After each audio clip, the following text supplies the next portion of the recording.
நம்முடைய கர்த்தராகிய இயேசு கிறிஸ்துவின் நாமத்தில் உங்களை வாழ்த்துகிறேன். இன்று ஆண்டவர் நமக்கு தரும் அற்புத வார்த்தை சங்கீதம் 2:12. அவரை அண்டிக் கொள்கிற யாவரும் பாக்கியவான்கள். Psalm 2:12. Blessed are all those who put their trust in him. அன்பான சகோதர சகோதரிகளே, நம்மை நேசிக்கிறவர்கள், நம்மை ஆதரிக்கிறவர்கள் மறைவிற்கு பிறகு நான் குறிப்பிட்ட நபரை இன்னாரை அண்டிக் கொள்வேன் என்று சொல்லிக் கொள்ளாதிருங்கள். நாம் கர்த்தரை அண்டிக் கொள்வோம், பாக்கியவான்களாய் மாறுவோம். ஆமென். அன்பின் பரலோக பிதாவே, இந்த அருமையான ஜெப நேரத்திலே எங்களை தாழ்த்தி உடைய பாதத்திலே ஒப்புக் கொடுக்கிறோம். மீனவர்களுக்காக பாரத்தோடு ஜெபிக்கிறோம் ஐயா. அவர்களின் வாழ்வாதாரம் செழிக்க கிருபை செய்வீராக.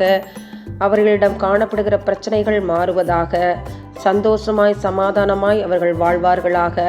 எல்லை விட்டு எல்லை தாண்டி சென்று விடாதபடி தேவரீர் அவர்களை பாதுகாத்து கொள்ளும். கடலுக்குள் செல்லும் போதும் வரும்பொழுதும் உடைய கரம் கூட இருந்து வழி நடத்துவதாக.